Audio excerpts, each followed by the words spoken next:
दोस्तों पुराणों में समुद्र मंथन की मशहूर कथा है। ये कथा बताती है कि जब देवता और असुर समुद्र मंथन कर रहे थे तभी धन्वंतरी जी अपने हाथ में अमृत कलश लेकर बाहर आते हैं।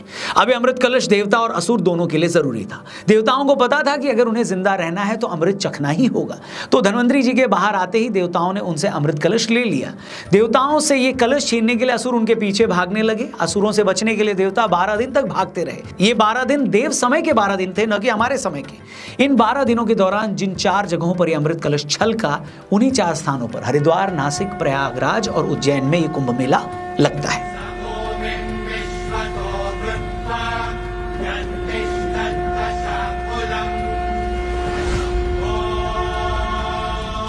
हम सब कितने लकी हैं कि इस बार जो कुंभ मेला लग रहा है वो 12 कुंभ मेले के बाद लगने वाला महाकुंभ मेला है। मतलब ऐसा महाकुंभ जो 144 साल बाद लग रहा है, और अगला महाकुंभ मेला आज से 144 साल बाद यानी 2169 में आएगा। अब आप ये दिन देख रहे हैं तो सोचिए हमसे और आपसे ज्यादा भाग्यशाली और कौन होगा। और ये कहने में कोई हर्ज नहीं है कि जितना ये दुर्लभ संयोग है, इस बार महाकुंभ मेले का आयोजन उतना ही भव्य है। इस मौके पर प्रयागराज का जो नजारा है उसकी चर्चा पूरी दुनिया में हो रही है। प्रयागराज में इस वक्त जो हो रहा है वो इतना विशाल, इतना यूनिक है कि इसे मानव इतिहास का सबसे बड़ा आयोजन बताया जा रहा है। अभी मकर संक्रांति के दिन हुए पहले स्नान में 3.5 करोड़ लोगों ने डुबकी लगाई। मतलब इस दिन प्रयागराज शहर में इतने लोग थे जितना दुनिया के अरबों सालों के इतिहास में किसी एक शहर में एक मौके पर नहीं थे। मतलब जितनी ऑस्ट्रेलिया की कुल आबादी है उतने लोगों ने तो एक साथ मकर संक्रांति पर स्नान कर डाला। क्या अब भी ये बताने की जरूरत है कि ये आयोजन कितना बड़ा और कितना भव्य है?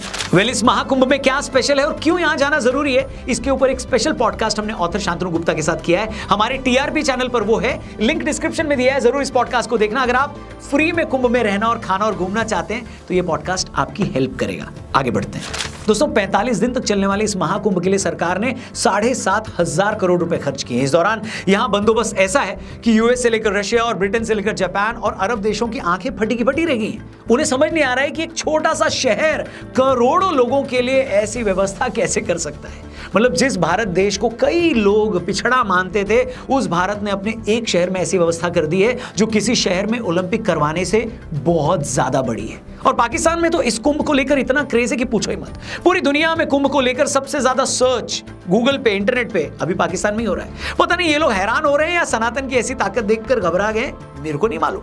बाकी इस बार के महाकुंभ मेले में स्केल का आप इसी से अंदाजा लगाइए कि जिस जगह टेंट सिटी बनाई गई है, सिर्फ उसकी सिक्योरिटी के लिए 50,000 पुलिस वाले लगे। इस टेंट सिटी में 1.5 लाख टेंट लगे जिनमें टॉयलेट की भी व्यवस्था है। मेले वाली जगह में 4.5 लाख बिजली के कनेक्शन दिए गए हैं। ये इतनी बिजली है कि एक शहर में 1 लाख अपार्टमेंट को पूरे 1 महीने तक मुफ्त बिजली मिल सकती है। मेले के लिए 40 वर्ग किलोमीटर की टेंट सिटी में 11 हॉस्पिटल बनाए हैं, मोबाइल टावर लगे हैं, 3000 रसोई हैं, सड़कें हैं। मतलब एक शहर में जो कुछ होना चाहिए वो सब कुछ यहां पर है।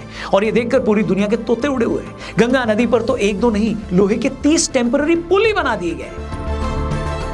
इस बीच रात के टाइम रोशनी से नहाया ये शहर इतना सुंदर लग रहा है मानो आप सच में देवलोक में आ गए हो। सच कहूं तो प्रयागराज में होने का एहसास ऐसा है कि जिसे सिर्फ वहां पहुंचकर ही महसूस किया जा सकता है। एक अंदाजा है कि महाकुंभ के 40 दिनों में 40 से 45-50 करोड़ लोग यहां स्नान करने आएंगे। मतलब जितनी अमेरिका और कनाडा की मिलाकर टोटल पॉपुलेशन नहीं है, उतने लोग तो सिर्फ 1.25 महीने में भारत के एक शहर में अमृत स्नान करके चले जाएंगे।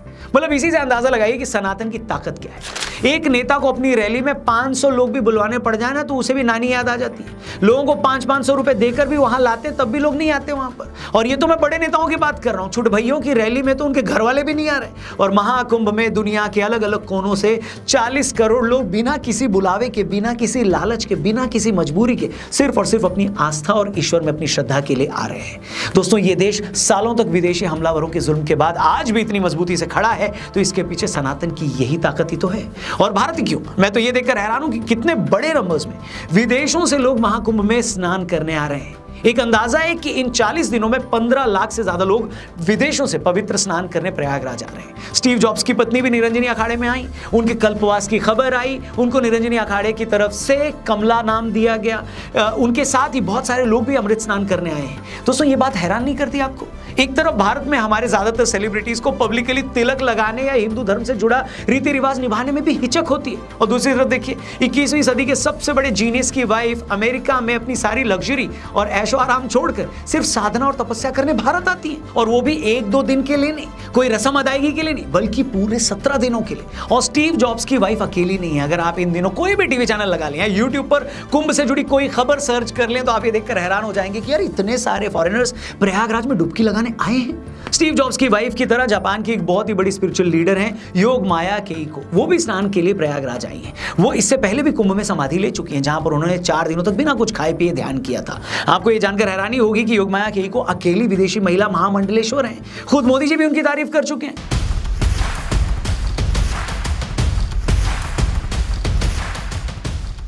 मगर महाकुंभ के इस पूरे माहौल के बीच सबसे ज्यादा ध्यान अगर कोई खींच रहा है तो वो है नागा साधु।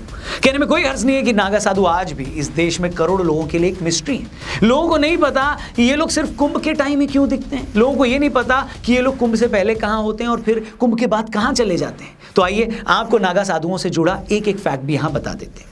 दोस्तों, नागा साधु शब्द कैसे बना, इसे लेकर 2-3 मान्यताएं हैं। पहली मान्यता तो यह है कि नागा शब्द का संस्कृत में मतलब होता है पहाड़ या पहाड़ जैसा तना हुआ। नागा साधु चूंकि सनातन की रक्षा के लिए पहाड़ जैसे तने रहे हैं, वो पहाड़ की तरह मजबूत और अपने व्यवहार में पहाड़ की तरह स्थिर होते हैं, तो उसी गुण से नागा साधु शब्द बना है। इसके अलावा कछारी भाषा में नागा का मतलब होता है युवा सैनिक। आपको बता दें, नागा साधु बहुत बड़े लड़ाके यानी वॉरियर भी होते हैं। कहते हैं जब आदि शंकराचार्य जी ने मठों की स्थापना की तो मठों की रक्षा के लिए नागा साधुओं की टोली बनाई। कुछ लोग तो इन्हें दुनिया के सबसे पुराने योद्धा बताते हैं। इन्हें सिंधु घाटी की सभ्यता से भी पुराना बताया जाता है। कहते हैं 1748 में जब अब्दाली की सेना ने हमला किया था, तब नागा साधुओं की फौज ने ही उनके खिलाफ युद्ध लड़ा था। आज भी भारत में 4 लाख के करीब नागा साधु हैं जो कभी भी देश की हिफाजत के लिए लड़ सकते हैं। इतनी बड़ी तो कई देशों की फौज भी नहीं होती। भारत में 13 अखाड़े हैं दोस्तों, जहां जाकर 18 साल से ऊपर का कोई भी शख्स नागा साधु बन सकता है, मगर उसे 6 महीने की कठिन तपस्या और परीक्षा देनी पड़ती है। वो अपने तन पर सिर्फ गेरुआ वस्त्र ही धारण कर सकते हैं। अपने शरीर पर वो भस्म रगड़ते हैं, लगाते हैं। भस्म इस बात का प्रतीक होता है कि हमने भी इस राख की तरह खुद को खत्म कर लिया है, हमने मृत्यु को जीत लिया है। एक नागा साधु सिर्फ भिक्षा मांगकर ही भोजन प्राप्त कर सकता है। एक दिन में भी वो सिर्फ 7 जगहों से भिक्षा मांग सकता है। अगर 7 जगह भिक्षा मांगने पर भी उसे भोजन न मिले तो उन्हें भूखा ही सोना पड़ता है। आपने एक चीज नोट की होगी दोस्तों कि प्रयागराज, जहां गंगा जी के किनारे इस वक्त इतनी भीषण ठंड है, वहीं ये नागा साधु बिना किसी वस्त्र के बड़े आराम से अपनी मस्ती में रहते हैं। दरअसल सालों की साधना के बाद ये खुद को ऐसा बना लेते हैं कि किसी भी तरह के मौसम का इन पर कोई असर नहीं पड़ता। ये इस हद तक शरीर को जीत लेते हैं कि अपने शरीर के साथ कुछ भी कर सकते हैं। आप और हम अगर कुछ सेकंड के लिए भी हाथ लगातार ऊपर उठाकर रखें तो शायद थक जाएं, मगर कई ऐसे नागा साधु हैं जो हठ योग से कई सालों से अपना एक हाथ ऊपर उठाकर तपस्या कर रहे हैं। अब लोग ये भी सवाल पूछते हैं कि नागा साधु अक्सर कुंभ पर ही क्यों दिखते हैं, इससे पहले और बाद में कहां चले जाते हैं। तो इसका सीधा सा जवाब यह है कि ये लोग बहुत ही कठोर तप करते हैं, हमेशा साधना में लीन रहते हैं। इसके लिए अक्सर पहाड़ों में भी वीरान जगह पर चले जाते हैं, जहां इनकी तपस्या में किसी तरह की रुकावट ना हो। लेकिन जैसे ही कुंभ लगता है, ये लोग समाज तक अपना संदेश पहुंचाने के लिए वापस आ जाते हैं। आज प्रयागराज में अलग अलग अखाड़ों में जो आप इतने नागा साधु देख रहे हैं, वो सब इसी मकसद से यहाँ आए हैं और कुंभ के समापन पर फिर चले जाएंगे। नागा साधु के साथ इतना रहस्य जुड़ा हुआ है कि अगर मैं यहाँ उनके बारे में आधा घंटा और वर्णन करूं तब भी उनकी शख्सियत आप तक पहुंचा नहीं पाऊंगा। इसे समझने के लिए आपको उनके साक्षात दर्शन करने होंगे। अभी इसी महाकुंभ में IIT बॉम्बे से ग्रेजुएट अभय सिंह जी को जब लोगों ने साधु के तौर पर देखा तो हैरान हो गए लोग। बहुत सारे लोगों को ये समझ में नहीं आ रहा है कि भारत के सबसे बड़े संस्थान से पढ़ा आदमी जो बड़ी आसानी से आज कहीं पर करोड़ों का पैकेज पा रहा होता, वो ये सब छोड़कर साधु कैसे बन गया। लेकिन जैसा कि अभय सिंह जी ने खुद बताया कि जब आप सच जानने निकलते हैं तो आपको पता लगता है कि ईश्वर से बड़ा तो कोई सच है ही नहीं। खैर, वीडियो के आखिरी हिस्से में मैं एक बात का जिक्र जरूर करना चाहूंगा। भारत में ऐसे होशियारों की कमी नहीं है दोस्तों, जो हिंदुओं के हर ऐसे धार्मिक आयोजन पर यह सवाल पूछना नहीं भूलते कि इतना खर्चा करने की क्या जरूरत थी, इतने में तो इतने अस्पताल बन जाते। तो जो भी लोग इस कुंभ पर हो रहे खर्चे को लेकर फिक्रमंद है, उनको मैं ये भी बता दूं कि इस महाकुंभ पर अगर सरकार के 7,500 करोड़ रुपए खर्च हो रहे हैं तो उसे सिर्फ 40 दिनों में 25,000 करोड़ से ज्यादा की कमाई भी होगी। इस दौरान अलग अलग लोग 2 से 3 लाख करोड़ रुपए की ट्रांजैक्शन करेंगे, ऐसा बताया जा रहा है। 6 लाख लोगों को रोजगार मिलेगा। जो लोग बाहर से आएंगे सिर्फ उनके होटल और गेस्ट हाउस में रुकने से 40,000 करोड़ का रेवेन्यू जनरेट होगा। खाने पीने का सामान बेचकर 20,000 करोड़ का बिजनेस होगा। सिर्फ धार्मिक किताबों और प्रसाद को बेचने से 20,000 करोड़ का रेवेन्यू होगा। इसके अलावा ट्रांसपोर्टेशन से लोकल शॉपिंग में भी 10-10 हजार करोड़ तक का बिजनेस जनरेट होगा। मतलब जितनी कई देशों की जीडीपी नहीं है उससे ज्यादा रेवेन्यू सिर्फ 40 दिन के अंदर महाकुंभ में पैदा होगा। और फिर भी कुछ सयाने ये पूछते हैं कि इतना खर्चा क्यों हो रहा है। अयोध्या में भव्य राम मंदिर बनने से सिर्फ 1 साल के अंदर उस पूरे एरिया में काम धंधा कहां चल गया ये बताने की जरूरत नहीं है। इसलिए ये बात तो बार बार मत बोला करो कि मंदिर से और ये मेलों से देश को मिलता क्या है। मैं कहता हूं आस्था का तो कोई मोल ही नहीं है दोस्तों, लेकिन आस्था के साथ साथ अगर हम दुनिया भर से टूरिस्ट अपनी तरफ खींच रहे हैं, लाखों लोगों को रोजगार दे रहे हैं, लाखों करोड़ों का रेवेन्यू जनरेट कर रहे हैं, तो हर्ज क्या है।